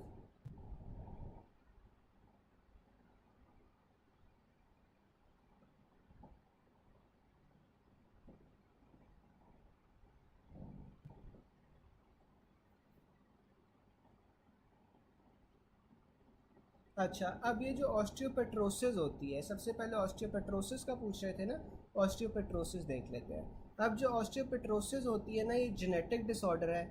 इसमें आपको क्या मिलता है, अब नॉर्मली डेंस या ब्रिटल बोन्स मिलती हैं, इससे आप मार्बल बोन डिजीज़ भी कहते हो। अब इसमें क्या हो रहा होता है, ऑस्टियोक्लास्ट की जौन सी है ना वो डिफॉर्मिटी हो जाती है। जब ऑस्टियोक्लास्ट का नॉर्मल काम क्या होता है कि वो रीअब्जॉर्प्शन करवा रहे होते हैं बोन से, ठीक है, बोन की रीअब्जॉर्प्शन करवा रहे होते हैं, वहाँ से जौन सा है वो कैल्शियम और फॉस्फेट को निकाल रहे होते हैं बोन से। तो अगर आपके पास ये नहीं निकलती, ये ऑस्टियोक्लास्ट जौन सा होता है रीअब्जॉर्ब नहीं कर पाते बोन्स को, तो आपके पास अब नॉर्मली डेंस बोन्स बन जाती हैं। अब नॉर्मली डेंस बोन्स बनने की वजह से आपके पास क्या होगा कि ये ज़्यादा प्रोन होती हैं टू फ्रैक्चर्स। उसके अलावा इसमें आपके पास क्या कॉम्प्लिकेशंस आ सकती हैं, आपके पास बोन ग्रोथ जौन सी है वो इम्पेयर हो जाएगी, साथ में आपको नर्व कंप्रेशंस भी मिलेंगी क्योंकि बोन जौन सी है वो डेंस हो रही है। तो ये आपके पास ऑस्टियोपेट्रोसिस होता है, ठीक है। समझ आ गई सबको?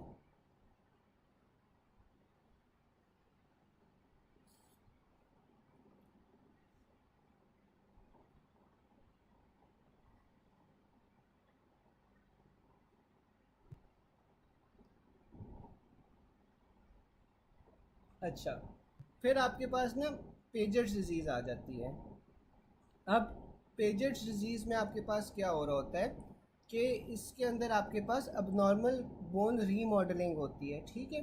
इसमें इम्बैलेंस हो जाता है between bone reabsorption and bone formation, ठीक है। इसमें आपके पास इंक्रीज बोन रीअब्जॉर्प्शन होती है इनिशियली, ठीक है, ऑस्टियोक्लास्ट से, resulting in break down of bones and leads to release of calcium and other minerals into the blood stream from the bone matrix. फिर उसके बाद आपके पास क्या होता है, एक्सेसिव बोन फॉर्मेशन भी हो रही होती है। इन रिस्पॉन्स टू दिस जो इंक्रीज बोन रीअब्जॉर्प्शन है ना, फिर कॉम्पनसेटरी आपके पास एक्सेसिव बोन फॉर्मेशन होती है बाय द ऑस्टियोब्लास्ट।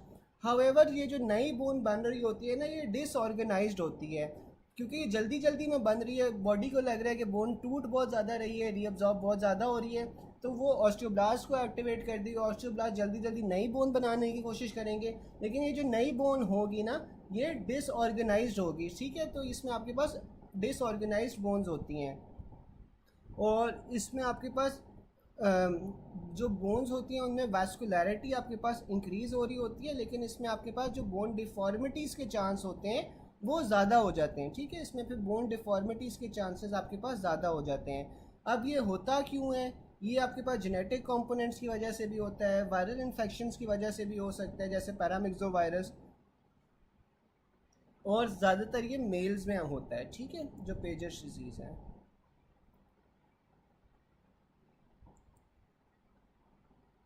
गाइस समझ आ गई आपको?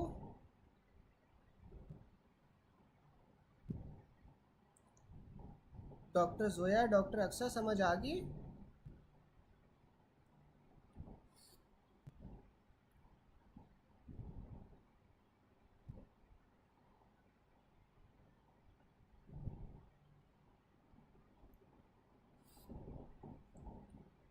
चलो, the cells of bone which are responsible for maintenance and integrity of bone matrix, तो आपके पास वो ऑस्टियोसाइट्स होते हैं। अब ऑस्टियोब्लास्ट, ऑस्टियोसाइट्स और ऑस्टियोक्लास्ट, ठीक है, अब इनका फ़र्क हम देख लेते हैं। अब जो ऑस्टियोब्लास्ट होते हैं ये आपके पास बोन फॉर्मिंग सेल्स होती हैं। ठीक है, कॉजेज मिनरलाइजेशन विया एएलपी। जो ऑस्टियोब्लास्ट होते हैं वो आपके पास बोन फॉर्मिंग सेल्स होते हैं, बोन की मिनरलाइजेशन करवा रहे होते हैं एएलपी के थ्रू। ग्रोथ हार्मोन जौन सा होता है वो ऑस्टियोब्लास्टिक एक्टिविटी को ज़्यादा कर रहा होता है। ग्लूकोकॉर्टिकॉइड्स जौन से होते हैं वो ऑस्टियोब्लास्टिक एक्टिविटी को कम कर रहे होते हैं। फिर आपके पास ऑस्टियोसाइट्स आ जाते हैं। जो ऑस्टियोसाइट्स होते हैं ये आपके पास मैच्योर बोन सेल्स होते हैं, डिराइव फ्रॉम द ऑस्टियोब्लास्ट, ये लैक्यूना के अंदर लाई करते हैं। फिर आपके पास ऑस्टियोक्लास्ट आ जाते हैं। जो ऑस्टियोक्लास्ट होते हैं ये क्या करते हैं, dissolve bone and reabsorption of bone करवा रहे होते हैं, और ये आपके पास लोकेटेड होते हैं होशिप्स कनाल में। ठीक है, होशिप कनाल के अंदर आपके पास ऑस्टियोक्लास्ट होते हैं। अब मुझे उम्मीद है आप लोगों को ये होशिप केनाल और लैक्यूना का पता होगा। अगर किसी को नहीं पता तो मुझे बता दो, मैं इसकी डायग्राम जो से आपको ग्रुप पे भेज सकता हूँ। ठीक है, फिर आपके पास कॉजेज़ आ जाती हैं ऑस्टियोपोरोसिस की। ऑस्टियोपोरोसिस की क्या क्या कॉजेज़ होती हैं? स्टीरॉयड्स होती हैं, पोस्ट मीनोपॉजल वुमेन होती है जिसमें ईस्ट्रोजन की कमी होती है, ये सबसे कॉमन कॉज है। फिर हाइपर पैराथायरॉयडिज्म आ जाती है, किडनी डिजीज़ आ जाती है। इन सारों में आपके पास ऑस्टियोपोरोसिस हो रहा होता है। Cells will help which help in the formation of bone and bone matrix, आपके पास ऑस्टियोब्लास्ट होते हैं। Which bone cells are related to bone marrow bone remodeling, तो उसमें आपके पास ऑस्टियोब्लास्ट और ऑस्टियोक्लास्ट आ जाते हैं। इंक्रीज ऑस्टियोक्लास्टिक एक्टिविटी में क्या हो रहा होता है, फ्रैक्चर, लिटिक लीजन्स, ये सारी आपके पास पैराथायरॉयड हार्मोन की वजह से हो रही होती है। फिर आपके पास आ रहा होता है a 45-year-old man menopausal female insulin dependent diabetes mellitus patient uncontrolled diabetes with fracture on X ray osteoporosis नज़र आ रही है। तो ये आपके पास जौन से पोस्ट मीनोपॉजल वुमेन है ना, तो इसमें डिक्रीज ईस्ट्रोजन होगा जिस वजह से ऑस्टियोपोरोसिस होती है। जो हॉशिप लैक्यूनाe होते हैं वो ऑस्टियोक्लास्ट में होते हैं। चले मैं इसके बाद आपको बल्कि अभी बता देता हूँ ताकि आप लोगों को बेहतर समझ आ जाए। चले मैं बता देता हूँ। हम क्या कर रहे थे, होशिप लैक्यूनाe एक बार देख लेते हैं, मैं आपको डायग्राम्स भेज रहा हूँ।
अच्छा, अब ये देखें, मैंने आपको 3 डायग्राम्स भेजी हैं। अगर आप पहली वाली डायग्राम देखें तो इसके अंदर आपको ये होशिप लैक्यूने नज़र आ रहे हैं, जिसके अंदर आपके पास में ऑस्टियोक्लास्ट प्रेजेंट होते हैं। ठीक है, ये पहली वाली डायग्राम देखो तो ये होशिप लैक्यूने होते हैं, जिसके अंदर आपके पास ऑस्टियोक्लास्ट प्रेजेंट होते हैं। ठीक है, फिर आपके पास जो बोन होती है ना, बोन के अंदर आपके पास लमेला होते हैं। अब ये जो लमेला है ये क्या होते हैं, ये आपके पास ना जो बोन्स होती हैं, आप ये देख सकते हो कि इसमें आपके पास ये सर्कुलर अरेंजमेंट के अंदर अरेंज्ड हैं। तो ये जो लमेला होती है ना, ये बेसिकली आपके पास ये सर्कुलर अरेंजमेंट ही होती है बोन्स की। इसके दरमियान में आपके पास कुछ स्पेसेस पाई जाती हैं, उन्हें आप लैक्यूने कहते हो, और इन लैक्यूने के अंदर आपके पास ऑस्टियोसाइट्स होते हैं। ठीक है, अब उसके अलावा फिर आपके पास जो आप लमेला देख रहे हो, उन लमेला के दरमियान में आपके पास जौन सा है ना हेवर्जन कनाल्स होते हैं। ठीक है, हर लमेला के अंदर आपके पास हेवर्जन कनाल्स होंगे, और इन हेवर्जन कनाल्स को आपस में क्या चीज़ कनेक्ट कर रही होती है, इन हेवर्जन कनाल्स को आपस में वोकमैन कनाल कनेक्ट कर रहा होता है। ठीक है,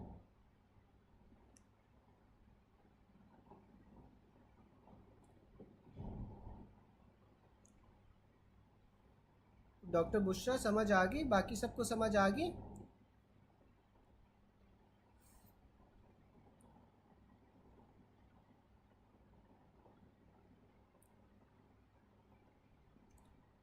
फिर आपके पास आ जाता है increase osteoclastic activity, fracture, lytic lesion, तो ये आपके पास पैराथायरॉयड हार्मोन होगा।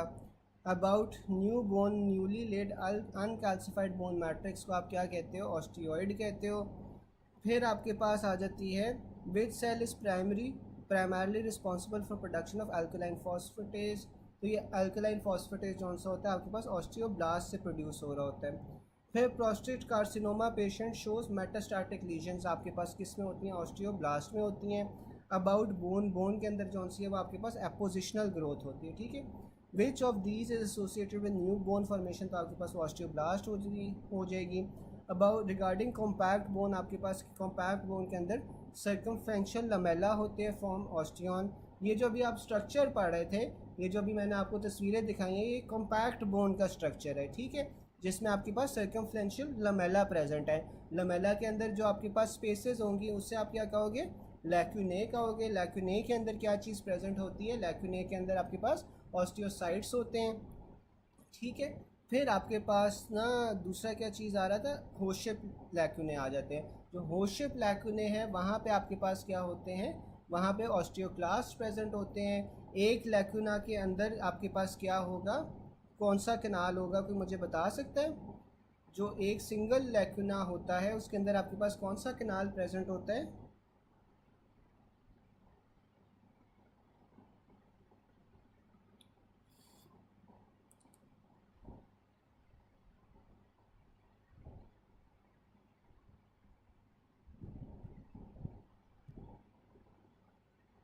बिल्कुल, होशिप कनाल होता है।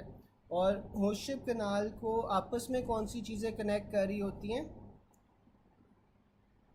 हवर्जन कनाल होता है, हवर्जन कनाल होता है। अभी जो हवर्जन कनाल है इन्हें आपस में क्या चीज़ कनेक्ट कर रही होती है? हवर्जन कनाल्स को आपस में क्या चीज़ कनेक्ट कर रही होती है?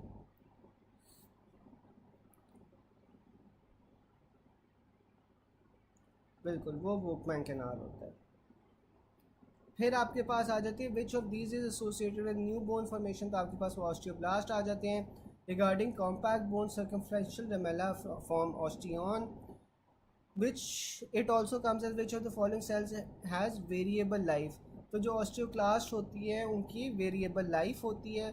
Which amongst these is functionally different from others, तो आपके पास जो ऑस्टियोक्लास्ट होते हैं वो उनका जो ओरिजिनल होता है वो डिफरेंट होता है। Remember osteoblast and osteocytes are mesenchymal in origin, जबकि जो ऑस्टियोक्लास्ट होते हैं वो उनकी हेमाटोपोइटिक लीनिएज होती है।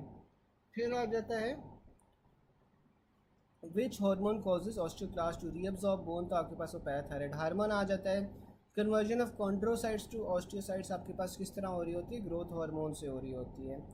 फिर आपके पास अगला पॉइंट है 300, विच is the secondary ossification centre for bone formation, तो आपके पास जो सेकेंडरी ऑसिफिकेशन सेंटर होता है वो आपके पास एपीफिसिस पे होता है। एपीफिसिस बोन का एंड होता है। और फिर आपके पास आ रहा है प्राइमरी ऑसिफिकेशन सेंटर, आपके पास डायफिसिस होता है। डायफिसिस जौन सा होता है वो शाफ्ट पे होता है, while secondary ossification center appears in the epiphysis end of long bones। फिर आपके पास आ रहा है the part of developing long bone which develops after birth form a secondary center of ossification वो secondary ossification center आपके पास epiphysis पे होता है, जबकि जो primary होता है वो diaphysis पे होता है। secondary ossification center at birth, तो बर्थ के ऊपर आपके पास जो सेकेंडरी ऑसिफिकेशन सेंटर प्रेजेंट होता है वो आपके पास डिस्टल फीमर पे होता है। It also comes as at birth full term baby epiphyseal ossification center are always present at the distal end of the femur. Secondary ossification center epiphysis होता है। फिर आपके पास आ रहा है फीमर की जो ऑसिफिकेशन होती है, फीमर की ऑसिफिकेशन आपके पास 34th वीक पे होती है। ह्यूमरस प्राइमरी ऑसिफिकेशन सेंटर आपके पास जो ह्यूमरस की प्राइमरी ऑसिफिकेशन होती है वो आपके पास 8 वीक्स पे होती है। फीमर की आपके पास 34 वीक्स पे हो रही है। बोन विद 2 ऑसिफिकेशन सेंटर्स, तो 2 ऑसिफिकेशन सेंटर्स आपके पास मैंडिबल के होते हैं। Ossification of the sternum body occurs at 21 years of age. Which of the following bones develop by intermembranous ossification, तो आपके पास वो क्लैविकल होती है। जो रेडियल हेड होता है उसकी 3 ईयर्स पे होती है। मीडियल एपिकोंडाइल की 5 ईयर्स पे। लैटरल एपिकोंडाइल की आपके पास 11 ईयर्स पे। इसको प्यूबिक रैमस की जो फ्यूजन होती है वो आपके पास 7 ईयर्स पे होती है, जबकि जो सेक्रल बोन्स फ्यूज़ करती हैं इलियम के साथ वो आपके पास 26 ईयर्स पे करती हैं। फिर अगला पॉइंट आ जाता है Ewing sarcoma which site of bone, तो जो यूइंग सार्कोमा होता है वो डायफिसिस पे होता है। इसका निमोनिक जियोमेड है। जी जो जायंट सेल कार्सिनोमा है वो एपीफिसिस पे होता है। ऑस्टियोसार्कोमा या ऑस्टियोकॉन्ड्रोमा आपके पास मेटाफिसिस पे होगा। और जो यूइंग सार्कोमा है वो शाफ्ट पे या डायफिसिस पे होता है। Most common primary malignant bone tumour आपके पास कौन सा होता है? ऑस्टियोसार्कोमा होता है जो मलिग्नेंट है। Most common malignant tumour of bone in second decade of life आपके पास ऑस्टियोसार्कोमा होता है। स्ट्रोनियम 90 जो एटॉमिक बॉम्ब से निकलती है वो नोटोरियस है फॉर कॉजिंग ऑस्टियोसार्कोमा। ऑस्टियोसार्कोमा के अंदर आपको ट्रायंगुलर शेप सन बर्नट अपीयरेंस मिलती है। The most common benign tumour of bone आपके पास ऑस्टियोकॉन्ड्रोमा आ जाता है। ठीक है, अगर वो मोस्ट कॉमन बिनाइन ट्यूमर पूछ ले तो वो ऑस्टियोकॉन्ड्रोमा होगा, अगर वो मोस्ट कॉमन मैलिग्नेंट ट्यूमर पूछ ले तो वो ऑस्टियोसार्कोमा होगा। फिर जायंट सेल ट्यूमर में आपको एक्सरे पे क्या मिलेगा? सो बबल अपीयरेंस मिलेगी। A 20-year-old female presented with proximal tibial swelling. On radiology, both epiphysis and metaphysis were involved. Histology पे आपको मल्टी न्यूक्लिएटेड जायंट सेल्स नज़र आ रहे हैं, तो ये जो जायंट सेल ट्यूमर होगा फिर ठीक है, इस पर सो बबल अपीयरेंस होती है। फिर अगला पॉइंट आ जाता है old women with swelling on external ear. She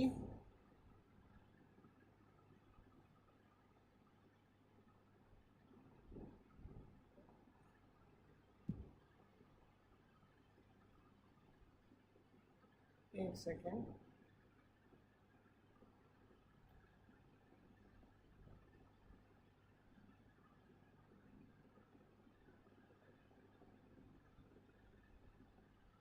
आप इंट्रा मेम्ब्रेनस ऑसिफिकेशन का क्या पूछना चाह रहे हैं डॉक्टर साहिबा?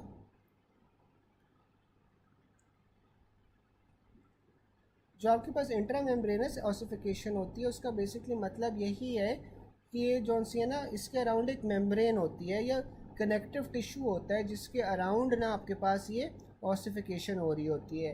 अब ये जो मेम्ब्रेन के अंदर आपके पास ऑसिफिकेशन हो रही है इससे आप इंट्रा मेम्ब्रेनस ऑसिफिकेशन कहोगे। ठीक है, ये नॉर्मली आपके पास कनेक्टिव टिश्यू मेम्ब्रेन होती है। और ये इसमें आपके पास क्लैविकल जौन सी होती है ना, क्लैविकल का ये होता है कि इसकी इंट्रा मेम्ब्रेनस ऑसिफिकेशन हो रही होती है। बस यही है इसके बारे में। ठीक है,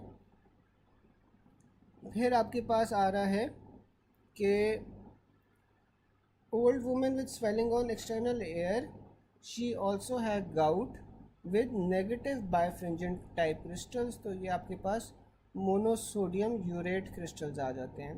अब आपके पास गाउट और सूडो गाउट के डिफरेंसेस आ रहे हैं। जो गाउट होता है इसमें क्रिस्टल डेपोजिशन डिजीज़ होती है characterise by deposition of monosodium urate crystals in joints या अदर टिश्यूज़, ठीक है।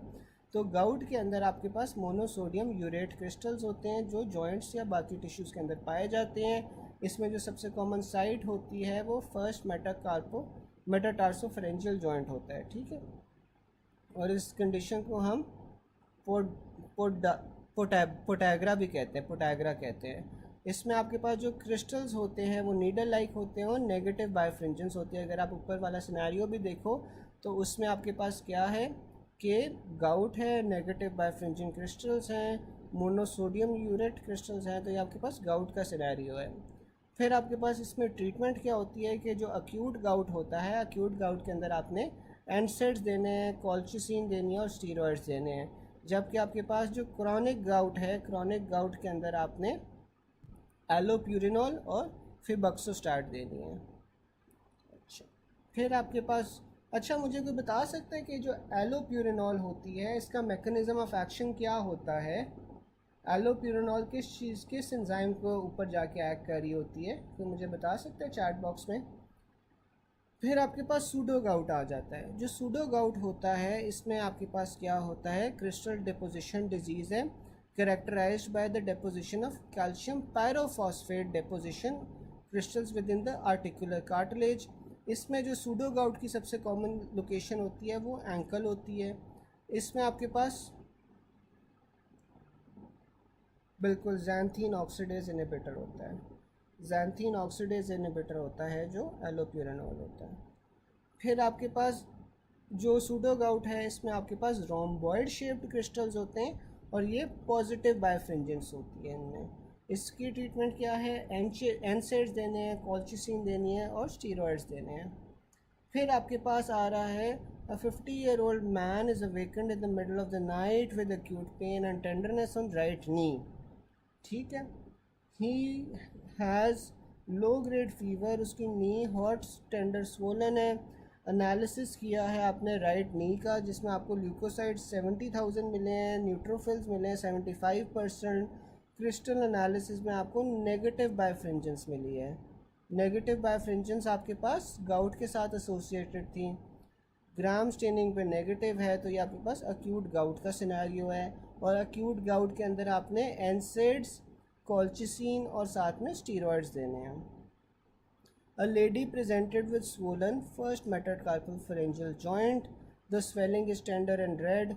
She also complains of soft swelling of the knee 2 weeks back. She also gives history of 2 similar episodes within 6 months. तो इसमें आपने uric acid levels करवा लेने हैं।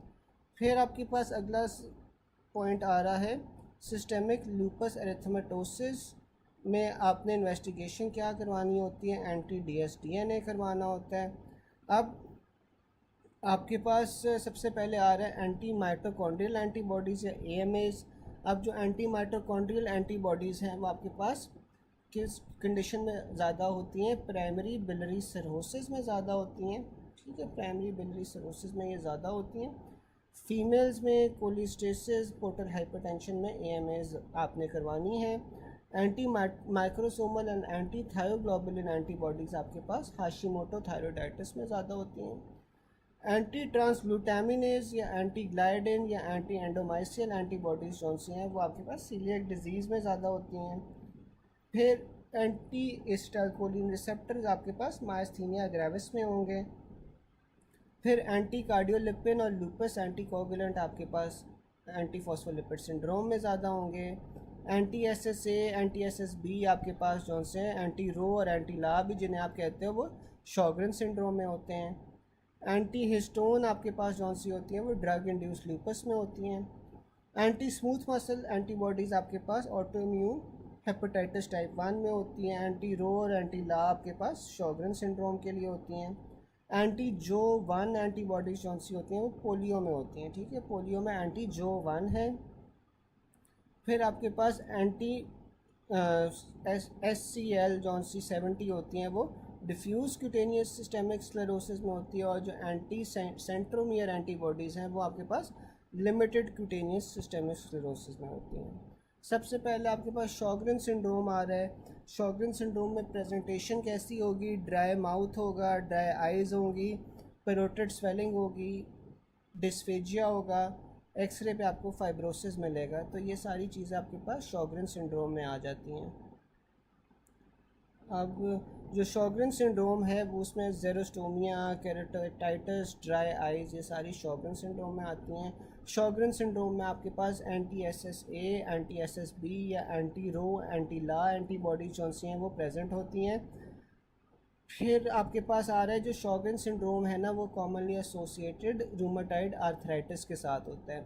दोनों आपके पास ऑटोइम्यून डिजीज़ हैं। तो आपके पास जो शॉगरेन सिंड्रोम है वो आपके पास रूमेटाइड आर्थराइटिस के साथ एसोसिएटेड होता है। साथ में आपको इसमें पल्मोनरी इंटरस्टिशियल फाइब्रोसिस भी मिलती है। फिर आपके पास सिस्टेमिक स्क्लेरोसिस आ जाता है। जो सिस्टेमिक स्क्लेरोसिस है इसमें क्या होता है, 35-year-old female present with 6 months history of fingers turning pale in cold, यानी कि रेनॉल्ड्स फिनोमेना है। Also having mild dyspnoea, no wheeze, bilateral pleural fusion है, क्रिएटिनिन हाई है, ANA पॉजिटिव है। तो ये आपके पास प्रोग्रेसिव सिस्टेमिक स्क्लेरोसिस है। डिस्फेजिया आपके पास स्क्लेरोडर्मा में होता है। Old lady difficulties in swallowing, bruising skin, poor lady can type of keyboard. तो ये आपके पास क्रैश सिंड्रोम आता है। क्रैश सिंड्रोम में मैंने काफ़ी बार बताया हुआ है कि क्या क्या चीज़ें होती हैं। मुझे अच्छे कोई चार्ट बॉक्स में बता सकते हैं कि क्रैश सिंड्रोम के अंदर क्या क्या चीज़ें होंगी आपके पास?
बिल्कुल, कैल्सिनोसिस होती है, रेनॉल्ड्स फिनोमेना होता है, ईसोफेजियल डिसफंक्शन होगा।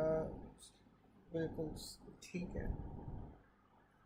फिर आपके पास ना अगला पॉइंट आ रहा है, a 3-year-old child with recurrent infections and eczematous rashes presents with bloody diarrhea and normal IgA levels. तो ये आपके पास क्या डायग्नोसिस होगा? Wiskott Aldrich syndrome. अब ये जो विस्कॉट एल्ड्रिच सिंड्रोम होता है इसमें आपके पास क्या होता है कि ये एक एक्स लिंक्ड रिसेसिव डिसऑर्डर है जिसमें आपके पास इम्यूनोडिफिशिएंसी होगी, एक्जिमा होगा और थ्रोम्बोसाइटोपिनिया होगा। ठीक है, तो इसमें आपके पास विस्कॉट एल्ड्रिच में क्या क्या चीज़ें आ रही हैं? थ्रोम्बोसाइटोपिनिया हो गया, प्लेटलेट्स कम हो गए, एक्जिमा हो गया और साथ में इम्यूनोडिफिशिएंसी हो गई। फिर आपके पास आ जाता है skin rash on both शिन्स and hilar lymph node I involvement. तो ये आपके पास लॉफग्रेन सिंड्रोम है। अब लॉफग्रेन सिंड्रोम में आपके पास क्या होता है, ये जो लॉफग्रेन सिंड्रोम है ना, ये सार्कोइडोसिस का ही एक्यूट फॉर्म होता है। अब आपको याद होगा कि जो आपके पास शॉगरेन सिंड्रोम था उसमें भी आपके पास बायलैटरली शिन्स इन्वॉल्व होती हैं ना। ठीक है, तो जो लॉफग्रेन सिंड्रोम है is an acute form of sarcoidosis.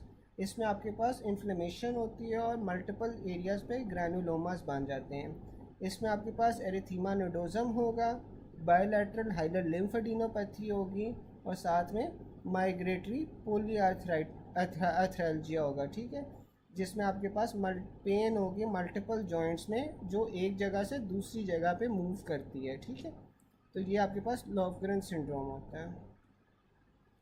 फिर आपके पास आ जाता है, a female patient presented with proximal symmetrical weakness, power 3/5 और एंटी जो एंटीबॉडीज़ हैं।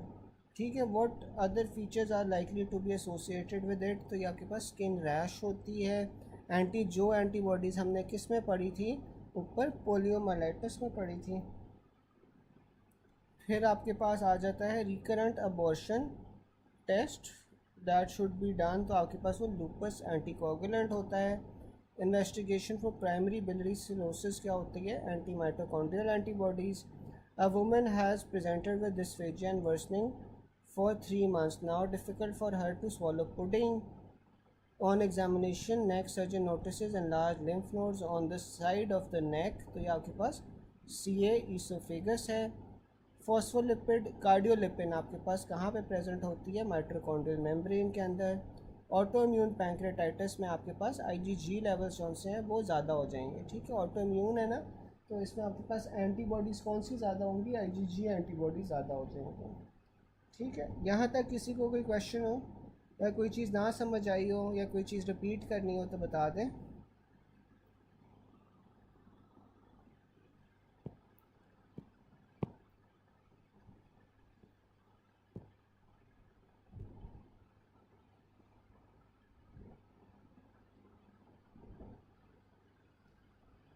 बाकी सबको क्लियर है, कोई मसला तो नहीं है अभी।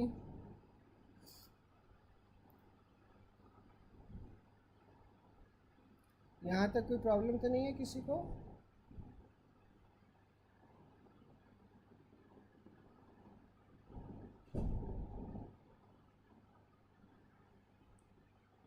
चले, अगर प्रॉब्लम नहीं है तो फिर एक इस तरह करते हैं, नमाज ब्रेक ले लेते हैं, फिर 9 बजे जॉनसन हम रिज्यूम कर लेते हैं। ठीक है, 9 बजे हम लोग रिज्यूम करते हैं। अभी आप नमाज ब्रेक ले लो, अगर कोई क्वेश्चन है तो अभी आप पूछते जाओ, फिर नमाज ब्रेक के बाद ये कि हम इससे आगे फिर कंटिन्यू कर लेंगे। चलो, फिर 9 o'clock ना हम दोबारा से रीस्टार्ट करते हैं। ठीक है, आप लोग नमाज वगैरह पढ़ लो।